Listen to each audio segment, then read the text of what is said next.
Start. Move your hand. ಏನ್ ಆಟ ಆಡ್ತಿದ್ರಿ? She is very well behaved girl ante.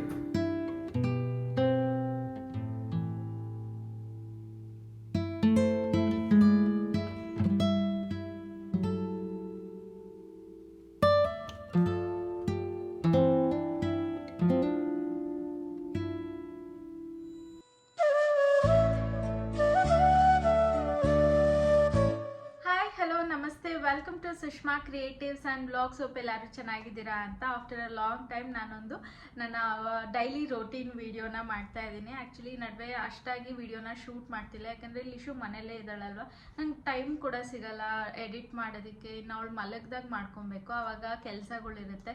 So ಹಾಗಾಗಿ ನಾನು ಲೆಂತಿ ವಿಡಿಯೋನ ಸ್ವಲ್ಪ ಈ ಹಾಲಿಡೇಸಲ್ಲಿ ಅವಾಯ್ಡ್ ಮಾಡಿದ್ದೀನಿ ಅಂತಲೇ ಹೇಳ್ಬೋದು. ಹಂಗೂ ವೀಕ್ಲಿ ಒಂದು ದಿನನಾದರೂ ಅಪ್ಲೋಡ್ ಮಾಡೋಣ ಅಂತ ತುಂಬಾ ಟ್ರೈ ಮಾಡ್ತೀನಿ. ತುಂಬ ಜನ ಲಿಶು ಸ್ಕಿನ್ ಕೇರ್ ಪ್ರಾಡಕ್ಟ್ಸ್ನ ತಿಳಿಸಿ, ಹಾಗೆ ಅವಳಿಗೆ ಈಗ ಸ್ವಿಮ್ಮಿಂಗ್ ಹೋಗ್ತಿದ್ದಾಳೆ ಅಲ್ವಾ, ಯಾವ ಸನ್ಸ್ಕ್ರೀನ್ನ ಯೂಸ್ ಮಾಡ್ತಾ ಇದ್ದೀರಾ ಅಂತಲೂ ಕೂಡ ಕೇಳ್ತಾ ಇದ್ರಿ. ಸೊ ಅದನ್ನು ಈ ವಿಡಿಯೋದಲ್ಲಿ ಶೇರ್ ಮಾಡೋಣ ಅಂದ್ಕೊಂಡಿದ್ದೀನಿ. ಗೊತ್ತಿಲ್ಲ ಹೇಗೆ ವಿಡಿಯೋ ಹೋಗುತ್ತೆ ಅಂತ, ಜಸ್ಟ್ ಹೀಗೆ ರ್ಯಾಂಡಮ್ ಆಗಿ ವಿಡಿಯೋನ ಸ್ಟಾರ್ಟ್ ಮಾಡಿದ್ದೀನಿ ಅಷ್ಟೇ. ಲಿಶುನ ಸ್ವಿಮ್ಮಿಂಗ್ ಕ್ಲಾಸಿಗೆ ಕರ್ಕೊಂಡು ಹೋಗಬೇಕು, ಇನ್ನು ಟೈಮ್ ಇದೆ. ಇವಾಗ ಜಸ್ಟ್ 11:30 12 o'clock ಇರೋದು. ಅವಳು ಅವಾಗಲೇ ಬೆಳಗ್ಗೆನೆ ಟಿಫನ್ ಎಲ್ಲ ಮುಗಿಸ್ಕೊಂಡು ಅವಳ ಫ್ರೆಂಡ್ ಮನೆಗೆ ಹೋದ್ಲು ಆಟ ಆಡೋದಕ್ಕೆ ಅಂತ. ಮುಂಚೆ ಅವ್ರು ನಮ್ಮನೆ ಪಕ್ಕದ ಮನೆಯಲ್ಲೇ ಇದ್ರು, ಬಟ್ ಈಗ ಅವರು ಜರ್ಮನಿಗೆ ಹೋಗಿದ್ರು, ಮತ್ತೆ ರಿಟರ್ನ್ ಆಗಿ ಇಲ್ಲೇ ಒಂದು 2 floors ಮೇಲೇನೋ ಅವರು ಹೋಗಿದ್ದಾರೆ. ಸೊ ಈಗ ಶರಣ್ ಹೋಗಿ ಕರ್ಕೊಂಬರ್ತಾರೆ. ಕರ್ಕೊಂಬಂದ್ಮೇಲೆ ಅವಳನ್ನು ಕೂಡ ಎಲ್ಲ ರೆಡಿ ಮಾಡಬೇಕು. ಸೊ ಕೇಳಿದ್ರಿ ಅಲ್ವಾ ಯಾವ ಪ್ರಾಡಕ್ಟ್ಸ್ನ ಯೂಸ್ ಮಾಡ್ತೀರಾ ಅಂತ. ನಾನು ಮುಂಚೆನೂ ಕೂಡ ತುಂಬ ವಿಡಿಯೋಸಲ್ಲಿ ನಾನು ಮಿನಿ ಬ್ಲಾಗ್ಸಲ್ಲೂ ಕೂಡ ಶೇರ್ ಮಾಡಿದ್ದೀನಿ. ನಾನು ಅವಳಿಗೆ ಸಬಾಮೇಡೆ ಯೂಸ್ ಮಾಡ್ತಿರೋದು ಫ್ರಮ್ ಡೇ 1ಇಂದನೂ ಅಂತ. ಇದಿಷ್ಟು ಪ್ರಾಡಕ್ಟ್ಸು ನಾನೀಗ ಕರೆಂಟ್ಲಿ ಅವಳಿಗೆ ಯೂಸ್ ಮಾಡ್ತಿರೋ ಅಂಥದ್ದು. ತುಂಬ ಮಕ್ಕಳಿಗೆ ಅಂದರೆ, ಅದರಲ್ಲೂ ಹುಡುಗಿರಿಗೆ ಅಂದರೆ ಲಿಪ್ಸ್ಟಿಕ್ ಕ್ರೇಜ್ ತುಂಬಾ ಇರುತ್ತೆ ಅಲ್ವಾ. ನಾವಿದ್ದಾಗೂ ಅಷ್ಟೇ, ನಾವು ಚಿಕ್ಕವರಿದ್ದಾಗೂ ಕೂಡ ಯಾವುದೇ ಲಿಪ್ಸ್ಟಿಕ್ ನೋಡಲಿ ಹಚ್ಕೊಬೇಕು ಅಂದ್ಕೊತೀವಿ. ಬಟ್ ಏನಂದರೆ ನಮ್ಗೆ ಅವಾಗ ಆ ನಾಲೆಡ್ಜ್ ಇರಲಿಲ್ಲ.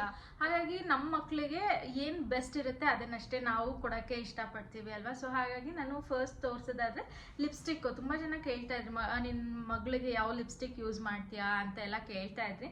ಬಟ್ ಆ್ಯಕ್ಚುಲಿ ನಾನು ಲಿಪ್ಸ್ಟಿಕ್ ಯೂಸ್ ಮಾಡಲ್ಲ.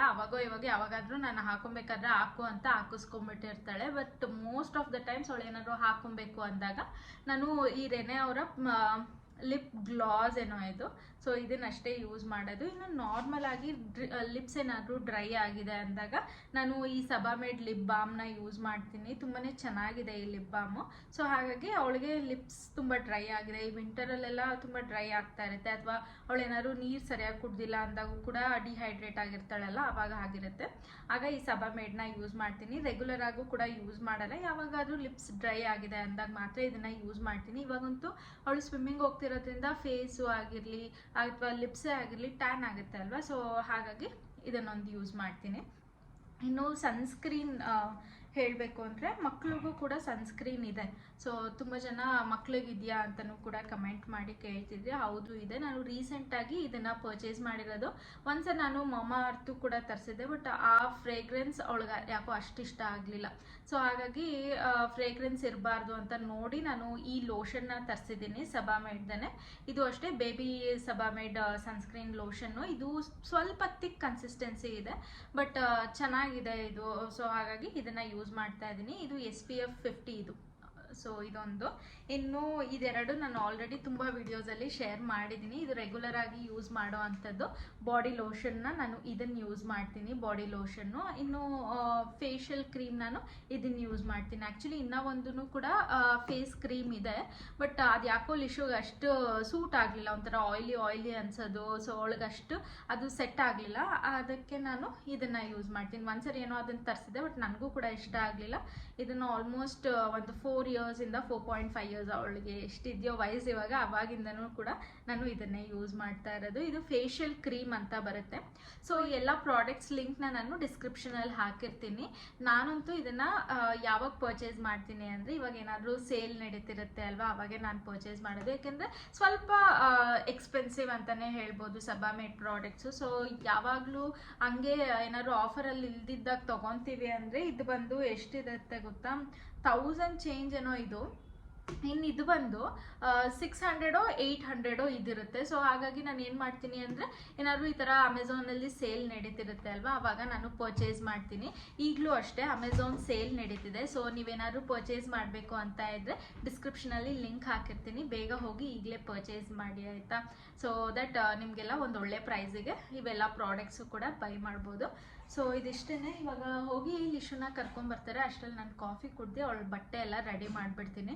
ಆಮೇಲೆ ಅವಳು ಬಂದಮೇಲೆ ಸನ್ಸ್ಕ್ರೀನ್ ಎಲ್ಲ ಹಚ್ಚಿ ಕರ್ಕೊಂಡು ಹೋಗೋದಷ್ಟೇ. ಹಾಗೆ ನಾವು ಸನ್ನಿಗೆ ಎಕ್ಸ್ಪೋಸ್ ಆಗೋದಕ್ಕೂ ಒಂದು 20 ಮಿನಿಟ್ಸ್ ಮುಂಚೆ ಇದನ್ನು ಹಚ್ಬೇಕಾಗತ್ತೆ. ಮಕ್ಕಳಿಗೆ ಆಗಿರಲಿ ಅಥವಾ ನಾವು ಹಚ್ಕೊತಾ ಇದ್ದೀವಿ ಅಂದರೂ ಅಷ್ಟೇ, ಒಂದು 5 to 10 ಮಿನಿಟ್ಸ್ ಮುಂಚೆನೇ ನಾವು ಸನ್ನಿಗೆ ಎಕ್ಸ್ಪೋಸ್ ಆಗೋದಕ್ಕೂ ಮುಂಚೆನೇ ನಾವು ಅಪ್ಲೈ ಮಾಡಬೇಕಾಗುತ್ತೆ. ಅದು ನಾನು ಕೂಡ ಇದನ್ನೇ ಸನ್ಸ್ಕ್ರೀನ್ನ ಯೂಸ್ ಮಾಡ್ತಾ ಇದ್ದೀನಿ. ಆ್ಯಕ್ಚುಲಿ ನಾನು ಸನ್ಸ್ಕ್ರೀನ್ನ ಯೂಸ್ ಮಾಡೋದು ಸ್ಟಾಪ್ ಮಾಡಿಬಿಟ್ಟಿದೆ. ಇವಾಗ ಯಾವಾಗ ಸ್ವಿಮ್ಮಿಂಗ್ ಕರ್ಕೊಂಡು ಹೋಗೋದಕ್ಕೆ ಸ್ಟಾರ್ಟ್ ಮಾಡಿದೆ, ಒಂದು 2 ದಿವಸ ನೋಡಿದೆ ಅಷ್ಟು ಟ್ಯಾನ್ ಆಗಿಬಿಟ್ಟಿದ್ದೀನಿ.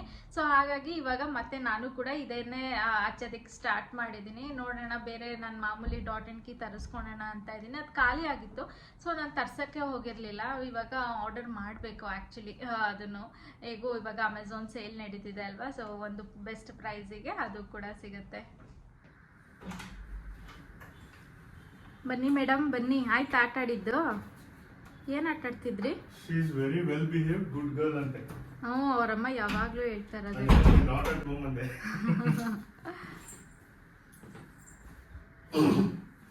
ರೆಡಿ ಆಗಲ್ವಾ ಸ್ವಿಮ್ಮಿಂಗ್ಗೆ?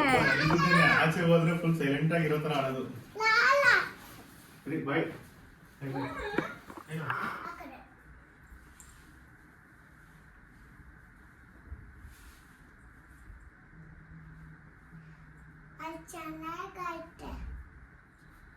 ಫಸ್ಟ್ 9 days ಅಥವಾ 8 days ಏನೋ ಆಯ್ತಾ, ಬರೀ ಅಳೋದೆ ಲಿಶು.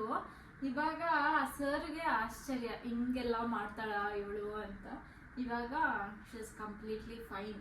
ಇವಾಗ ಸರ್ನೇ ಸರ್ ನಾನು ಮಾಡಬೇಕು ಅಂತ ಕರಿತಿರ್ತಾಳೆ. ಹೆಂಗೆ ನೀನು ಕರೆಯೋದು? ಸರ್ ಅನ್ನ. ಇವಳು ನಿನ್ನೆ ಅಂಕಲ್ ಅಂತ ಇರಲ್ಲ ಅಂತ, ಅವಳು ಇನ್ನೊಬ್ಳಿದ್ದವಳು don't call uncle it's sir ಅಂತೆ. ನಾನು ಎಷ್ಟು ಹೇಳ್ತೀನಿ ಸರ್ ಅನ್ಬೇಕು, ಬಂದು ಹೇಳ್ತೇವೆ ಮೇಲೆ ಸರ್ ಅನ್ಬೇಕಾಯ್ತಾ? ನಾನು ಅಲ್ಲೇ ಇದ್ನಲ್ಲ. ನೀನು ಅಲ್ಲಿ ಅಳ್ತಿದ್ರೆ ಸರ್ ನನ್ನ ಬೈದು ಆಚೆ ಕಳಿಸ್ತಾರೆ. ಕೂರ್ಚೋಣಕ್ಕಲ್ಲ, ನೀನು ಅಳ್ತಿರ್ತೀಯ ಅಂತ ನನ್ನ ಆಚೆ ಕಳಿಸಿದ್ರು. ಅಲ್ಲ umbrella ತಗೊಂಬರ್ಲಾ?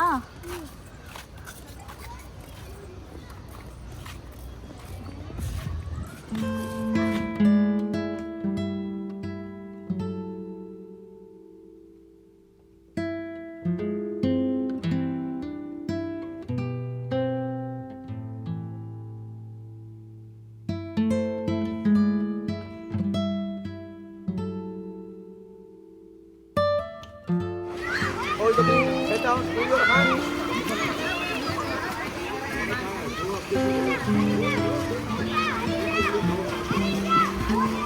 Move your hands. Only this much only. But only this much, not far. But move your hand. Okay? Ready? 1, 2, 3, start. Move your hand. Move your hand. Very good. Very good. Very good. Yeah. Press ಮಾಡಿ. ಇನ್ನು ಲಿಶು ಸ್ವಿಮ್ಮಿಂಗಿಂದ ಬಂದಮೇಲೆ ನನಗೆ ವೀಡಿಯೋನ continue ಮಾಡೋದಕ್ಕೆ ಆಗಲಿಲ್ಲ. ಅವಳು ಊಟ ಎಲ್ಲ ಮಾಡಿಸಿ ಆಮೇಲೆ ಅವಳಿಗೆ ಫ್ರೆಶ್ ಅಪ್ ಎಲ್ಲ ಮಾಡಿಸಿ ಅವಳನ್ನ ಮಲಗಿಸ್ದೆ. ಈಗ ಅವಳು ಮಲಗಿರೋವಂಥ ಟೈಮಲ್ಲಿ ನಾನು ನೈಟ್ ಅಡುಗೆಗೂ ಕೂಡ ರೆಡಿ ಮಾಡ್ಕೊಂಡ್ಬಿಡ್ತೀನಿ. ಬೆಳಗ್ಗೆನೇ ನಾನು ಕಾಳನ್ನೆಲ್ಲ ನೆನೆಸಿಟ್ಟಿದ್ದೆ. ಹೆಸರು ಕಾಳು, ಸ್ವಲ್ಪ ಕಾಬೂಲ್ ಕಾಳು, ಹಾಗೆ ಒಂದು ಸ್ವಲ್ಪ ಅಲಸಂಡೆ ಕಾಳನ್ನ ನೆನೆಸಿಟ್ಟಿದ್ದೆ. ನೈಟ್ ಅದನ್ನೇ ಕೂಟ್ ಥರ ಮಾಡೋಣ, ರಾಗಿ ರೊಟ್ಟಿ ಮಾಡಿ ಅಂತ. ಸೊ ಆ ರೊಟ್ಟಿನೆಲ್ಲ ಈಗಲೇ ಅರ್ದಿಟ್ಬಿಡೋಣ ಅಂತ ರೆಡಿ ಮಾಡ್ಕೊತಾ ಇದ್ದೀನಿ. ತುಂಬ ಜನ ಕೇಳ್ತಾ ಇದ್ದೀರ ರೆಸಿಪಿ, ಸೊ ಹಾಗಾಗಿ ಈ ವಿಡಿಯೋದಲ್ಲೇ ಶೇರ್ ಮಾಡ್ತಾ ಇದ್ದೀನಿ. ಏನಿಲ್ಲ, 1 ಲೋಟ ನೀರಿಗೆ 1 ಸ್ಪೂನ್ ಆಗೋವಷ್ಟು ಮೈದಾನ ಹಾಕ್ಕೊತೀನಿ, ಒಂದು ಸ್ವಲ್ಪ ಸಾಲ್ಟ್ ಹಾಗೆ ಒಂಚೂರು ಆಯಿಲ್ನ ಹಾಕ್ಕೊಂಡು ಅದನ್ನು ಕುದಿಯೋದಕ್ಕೆ ಇಡ್ತೀನಿ. ಆಮೇಲೆ ನಮಗೆ ಎಷ್ಟು ಬೇಕೋ ಅಷ್ಟು ರಾಗಿ ಹಸಿ ಹಿಟ್ಟನ್ನ ಹಾಕಿ ಚೆನ್ನಾಗಿ ಮಿಕ್ಸ್ ಮಾಡಿಕೊಂಡ್ರೆ ಆಯಿತು. ಒಂದು ಚಪಾತಿ ಹಿಟ್ಟಿನದಷ್ಟು ಕನ್ಸಿಸ್ಟೆನ್ಸಿ ಬಂದರೆ ಸಾಕು. ಇನ್ನಿದನ್ನು ಚೆನ್ನಾಗಿ ನಾದ್ಕೊಬೇಕಾಗುತ್ತೆ. ಅಂದರೆ ಡೋನ ನಾವು ಎಷ್ಟು ನಾದ್ತೀವೋ ಅಷ್ಟು ಚೆನ್ನಾಗಿ ರೊಟ್ಟಿನೂ ಕೂಡ ಬರುತ್ತೆ. ಸೊ ನಾನು ನಾನು ಸಿಲಿಕಾನ್ ಮೋಲ್ಡ್ ಮೇಲೆ ಅದನ್ನು ಹಾಕ್ಕೊಂಡು ಚೆನ್ನಾಗಿ ನಾದ್ಕೊತೀನಿ, ಏಕೆಂದರೆ ತುಂಬ ಬಿಸಿ ಇರುತ್ತೆ ಅಲ್ವಾ. ಬಿಸಿ ಇದ್ದಾಗೇ ಅದನ್ನು ಮಾಡಬೇಕು, ಆಮೇಲೆ ತಣ್ಣಗಾದ್ಮೇಲೆ ಮಾಡೋದಕ್ಕೆ ಹೋದರೆ ಅದು ಸರಿ ಹೋಗಲ್ಲ. ಸೊ ಹಾಗಾಗಿ ಈ ಸಿಲಿಕಾನ್ ಶೀಟ್ನ ನಾನು ಯೂಸ್ ಮಾಡ್ತೀನಿ. ಇದನ್ನು ಚೆನ್ನಾಗಿ ನಾದಾದಮೇಲೆ ಅದನ್ನು ಜಸ್ಟ್ ನಾವು ಹೇಗೆ ಚಪಾತಿ ಲಟ್ಟಿಸ್ಕೊತೀವಿ ಆ ರೀತಿ ಲಟ್ಟಿಸ್ಕೊಳೋದಷ್ಟೇ. ಆದರೆ ಚಪಾತಿಗಿನ್ನ ಸ್ವಲ್ಪ ಜಾಸ್ತಿ ನಾವು ಹಸಿಟ್ಟನ್ನ ಯೂಸ್ ಮಾಡಿ ಲಟ್ಟಿಸ್ಕೊಬೇಕಾಗುತ್ತೆ. ರೀಸೆಂಟಾಗಿ ನಾನು ಡಿಶ್ ವಾಷರ್ ಎಕ್ಸ್ಪೆಂಡಿಚರ್ಸ್ ಎಷ್ಟು ಬರುತ್ತೆ ಮಂತ್ಲಿ ಅಂತ ಶೇರ್ ಮಾಡಿದಾಗ ಅದಕ್ಕೆ ನಂಗೆ ಬಂದಂಥ ಒಂದು ಕಮೆಂಟ್ ಏನು ಅಂದರೆ, ನಾನು ಟ್ಯಾಬ್ಲೆಟ್ನ ಯೂಸ್ ಮಾಡ್ತಾ ಇದ್ದೀನಿ ಬಟ್ ಅಷ್ಟು ಚೆನ್ನಾಗಿ ಕ್ಲೀನ್ ಆಗ್ತಾಯಿಲ್ಲ, ನೀವು ಯಾವ ಪೌಡರ್ನ ಅಥವಾ ಡಿಟರ್ಜೆಂಟ್ನ ಯೂಸ್ ಮಾಡ್ತಾ ಇದ್ದೀರಾ, ಯಾವ ಬ್ರ್ಯಾಂಡು ಅಂತ ಕೇಳ್ತಾ ಇದ್ರಿ. ಆ್ಯಕ್ಚುಲಿ ಅದನ್ನು ಸರ್ವಿಸ್ ಅವ್ರು ಬರ್ತಾರಲ್ಲ ಅವರು ಸಜೆಸ್ಟ್ ಮಾಡೋದೇ ಫಿನಿಶ್ ಟ್ಯಾಬ್ಲೆಟ್ನ ಸಜೆಸ್ಟ್ ಮಾಡ್ತಾರೆ. ನಾನು ಕೂಡ ಅದನ್ನು ಮಿನಿಮಮ್ ಅಂದರೂ ಒಂದು 40 days ಏನೋ ನಾನು ಅದನ್ನು ಯೂಸ್ ಮಾಡಿದೆ. ಬಟ್ ನನಗೂ ಕೂಡ ಅವಾಗ ಹಂಗೆ ಅನ್ನಿಸ್ತಿತ್ತು, ಯಾಕೋ ಅಷ್ಟು ಕ್ಲೀನ್ ಆಗ್ತಾಯಿಲ್ಲ, ಏನೋ ಒಂಥರ ಸ್ಮೆಲ್ ಇದೆ ಅಂತ ಅನ್ನಿಸ್ತಿತ್ತು. ಅದಾದಮೇಲೆ ನಾನು ಒನ್ಸ್ ಡಿಟರ್ಜೆಂಟ್ ಪೌಡರ್ನ ಟ್ರೈ ಮಾಡೋಣ ಅಂದ್ಬಿಟ್ಟು ನಾನು ಫಾರ್ಚೂನ್ ಡಿಟರ್ಜೆಂಟ್ ಪೌಡರ್ನ ನಾನು ಯೂಸ್ ಮಾಡೋದಕ್ಕೆ ಸ್ಟಾರ್ಟ್ ಮಾಡಿದ್ದು. ಆಲ್ಮೋಸ್ಟ್ ಇನ್ನೇನು 1 year ಆಗ್ತಾ ಬಂತು ನಾನು ಡಿಶ್ ವಾಷರ್ನ ತೊಗೊಂಡು. ನನಗೆ ಈ ಡಿಟರ್ಜೆಂಟ್ ಪೌಡರ್ ಇಷ್ಟ ಆಗಿದೆ, ಸೊ ಅದನ್ನೇ ಕಂಟಿನ್ಯೂ ಮಾಡ್ತಾ ಇದ್ದೀನಿ. ಅದರದ್ದೇ ರಿನ್ ಸೈಡು ಕೂಡ ಯೂಸ್ ಮಾಡ್ತಾ ಇದ್ದೀನಿ. ಇನ್ನು ನಾನು ತುಂಬ ಜಾಸ್ತಿ ಟೆಂಪ್ರೇಚರ್ ಇಡೋದಕ್ಕೆ ಹೋಗಲ್ಲ, ವಾಟರ್ ಟೆಂಪ್ರೇಚರ್, ಬಿಕಾಸ್ ಸ್ಟೀಲ್ ಏನಿರುತ್ತೆ ಅದು ಕ್ವಾಲಿಟಿ ಚೆನ್ನಾಗಿಲ್ಲ ಅಂದರೆ ಅದೊಂಥರ ರಿಯಾಕ್ಟ್ ಆಗುತ್ತೆ, ಒಂಥರ ಬೂದಿಗಾಗುತ್ತೆ. ಸೊ ಹಾಗಾಗಿ ನಾನು ನಾರ್ಮಲ್ ಆಗಿ ಇಟ್ಟು ಆಮೇಲೆ ಎಕ್ಸ್ಟ್ರಾ ಡ್ರೈಗೆ ಇಡ್ತೀನಿ. ಅಂದರೆ ಒಂದು 1/2 hour ವಾಶು, ಇನ್ನು 15 minutes ಡ್ರೈ ಅನ್ನಂಗೆ, 45 minutesಲ್ಲಿ ವೆಸಲ್ಸ್ ಕ್ಲೀನ್ ಆಗಂಗೆ. ತುಂಬ ಎಣ್ಣೆದೇನಾದರೂ ವೆಸಲ್ಸ್ ಎಲ್ಲ ಇದೆ ಅಂದರೆ ಆಟೋಗೆ ಇಟ್ಬಿಡ್ತೀನಿ ಅಷ್ಟೇ. ಸೊ ಇದಿಷ್ಟು ಈ 2 ಆಪ್ಷನ್ನ ನಾನು ರೆಗ್ಯುಲರ್ ಆಗಿ ಯೂಸ್ ಮಾಡೋ ಅಂಥದ್ದು. ಹಾಗೆ ರೀಸೆಂಟಾಗಿ ನಾನು ಲಿಶು ಜೊತೆ ಒಂದು ರೀಲ್ನ ಪೋಸ್ಟ್ ಮಾಡಿದ್ದೆ ಅಲ್ವಾ, ನಾನು ವೇರ್ ಮಾಡಿರೋ ಅಂಥ ಜುವೆಲ್ರಿನ ಶೇರ್ ಮಾಡಿ ಚೋಕರ್ ಡಿಸೈನ್ನ ಅಂತ ಕೇಳ್ತಾ ಇದ್ರಿ. ಅದನ್ನು ನಾನು ಮೋಸ್ಟ್ ಪ್ರಾಬಬ್ಲಿ ನನ್ನ ಅಪ್ಕಮಿಂಗ್ ವ್ಲಾಗಲ್ಲಿ ನಾನು ಶೇರ್ ಮಾಡ್ತೀನಿ. ಮೇ ಬಿ ನೆಕ್ಸ್ಟ್ ವೀಡಿಯೋದಲ್ಲಿ ನಾನು ಶೇರ್ ಮಾಡ್ಬೋದು. ಇನ್ನು ಅಕ್ಕಿ ರೊಟ್ಟಿ ಅಥವಾ ರಾಗಿ ರೊಟ್ಟಿ ಏನಾದರೂ ಮಾಡ್ತಾ ಇದ್ದೀನಿ ಡಿನ್ನರ್ಗೆ ಅಂದರೆ ಈ ಥರ ಅರ್ಧಿ ಇಟ್ಕೊಂಡ್ಬಿಟ್ಟಿರ್ತೀನಿ. ಸೊ ದ್ಯಾಟ್ ನಮಗೆ ಬೇಕಾದಾಗ ಜಸ್ಟ್ ಬಿಸಿ ಮಾಡಿಕೊಂಡ್ರೆ ಆಯಿತು. ಯಾಕೆಂದರೆ ಶರಣ್ ಬರೋದು ಅರೌಂಡ್ 9:30 ಆಗುತ್ತೆ, ಆವಾಗ ಮತ್ತೆ ಎಲ್ಲ ಮಾಡ್ಕೊಂಡು ಕೂತ್ಕೊಳ್ಳೋದಕ್ಕಾಗಲ್ಲ ಅಲ್ವಾ. ಸೊ ಹಾಗಾಗಿ ಮಾಡಿಟ್ಬಿಟ್ರೆ ಅವ್ರು ಬಂದಾಗ ಜಸ್ಟ್ ಬಿಸಿ ಮಾಡಿಕೊಡ್ಬೋದು ಅಂತ. ಹಾಗೆ ಡೈಲಿ ವ್ಲಾಗ್ನ ಅಪ್ಲೋಡ್ ಮಾಡಿ ಅಂತ ಕೇಳ್ತಾ ಇರ್ತೀರಾ. ಆಲ್ಮೋಸ್ಟ್ ನನ್ನ ಮಿನಿ ವ್ಲಾಗ್ಸಲ್ಲೇ ನನ್ನ ಡೈಲಿ ರೋಟೀನ್ ವೀಡಿಯೋಸ್ನ ನಾನು ಆಲ್ರೆಡಿ ಶೇರ್ ಮಾಡಿಬಿಟ್ಟಿರ್ತೀನಿ. ಇನ್ನು ನನ್ನ ಡೈಲಿ ರೋಟೀನಲ್ಲಿ ಅಂತ ಏನೂ ಸ್ಪೆಷಲ್ ಆಗಿರಲ್ಲ.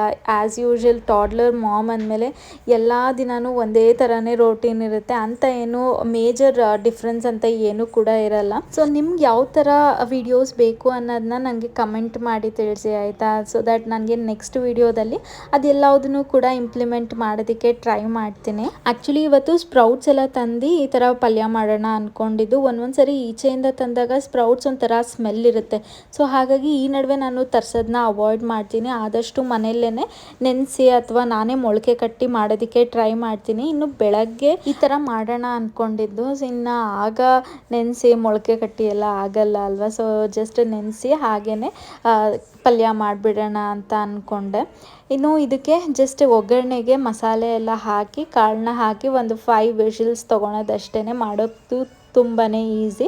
ಇನ್ನು ಮಸಾಲೆಗೆ ನಾನಿಲ್ಲಿ ಸ್ವಲ್ಪ ಕಾಯಿ, ಹಾಗೆ ಗಸಗಸೆ, ಖಾರದ ಪುಡಿ, ಹಾಗೆ ಧನಿಯಾ ಪೌಡರ್, ಕೊತ್ತಂಬರಿನ ಹಾಕಿ ಗ್ರೈಂಡ್ ಮಾಡ್ಕೊಂಡಿದ್ದೀನಿ. ಇನ್ನು ನಾನು ಕಾಳು ಸಾಂಬಾರು ಏನಾದರೂ ಮಾಡ್ತಾ ಇದ್ದೀನಿ ಅಂದರೂ ಕೂಡ ಸ್ವಲ್ಪ ಧನಿಯಾ ಪೌಡರ್ನ ಹಾಕ್ಕೊತೀನಿ. ಸೊ ದಟ್ ಆ ಫ್ಲೇವರ್ ಚೆನ್ನಾಗಿರುತ್ತೆ ಸಾಂಬಾರಿಗೆ ಅಂತ.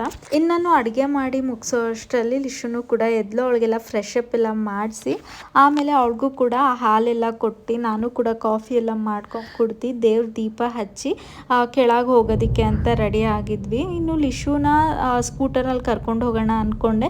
ಬಟ್ ಮಧ್ಯಾಹ್ನ ಮಳೆ ಬಂದಿದ್ದರಿಂದ ಕೆಳಗಡೆ ಎಲ್ಲ ನೀರು ನಿಂತಿರುತ್ತೆ. ಸೊ ಹಾಗಾಗಿ ಸ್ಕೂಟರ್ ಏನು ಬೇಡ ಅಂದ್ಲು. ಮತ್ತು ನನಗೆ ಯಾವುದೇ ಥರ ಕ್ಲಿಪ್ಪಿಂಗ್ಸ್ನ ತೊಗೊಳೋದಕ್ಕಾಗಲಿಲ್ಲ ಕೆಳಗೆ, ಯಾಕೆಂದರೆ ಲಿಶು ಸ್ವಿಂಗ್ ಆಡ್ತಾ ಇದ್ಲು. ಸೊ ದಟ್ ನಾನು ಅಲ್ಲೇ ಇರಬೇಕಾಗಿತ್ತು. ಇನ್ನು ನಾನು ಕೂಡ ಒಂದು ಸ್ವಲ್ಪ ಟೈಮ್ ವಾಕ್ ಎಲ್ಲ ಮಾಡ್ಕೊಂಡು ಆಮೇಲೆ ಮನೆಗೆ ರಿಟರ್ನ್ ಆದ್ವಿ. ನಾರ್ಮಲ್ ಆಗಿ ಲಿಶುಗೆ 8:30ಗೆಲ್ಲ ಊಟ ಮಾಡಿಸ್ಬಿಡ್ತೀನಿ. ಸೊ ದಟ್ ಒಂದು 10-10:30 ಹಂಗೆ ಅವಳಿಗೆ ಹಾಲು ಕೊಡೋದಕ್ಕೂ ಸರಿ ಹೋಗುತ್ತೆ. ಇಲ್ಲಾಂದರೆ ಬ್ಯಾಕ್ ಟು ಬ್ಯಾಕ್ ಕೊಟ್ಟರೆ ಡೈಜೆಷನ್ ಆಗಲ್ಲ ಅಂತ. ಇನ್ನು ರಾಗಿ ರೊಟ್ಟಿ ಡಯಟ್ ಮಾಡೋರಿಗೆ ಹಾಗೆ ಡಯಾಬಿಟಿಕ್ ಇರೋರಿಗೆ ಅವ್ರಿಗೂ ಕೂಡ ಒಂದು ಬೆಸ್ಟ್ ಆಪ್ಷನ್ ಅಂತಲೇ ಹೇಳ್ಬೋದು. ಇದಾಗಿತ್ತು ಇವತ್ತಿನ ವಿಡಿಯೋ. ಹೋಪ್ ಈ ವಿಡಿಯೋ ಇಷ್ಟ ಆಗಿದೆ ಅಂತ.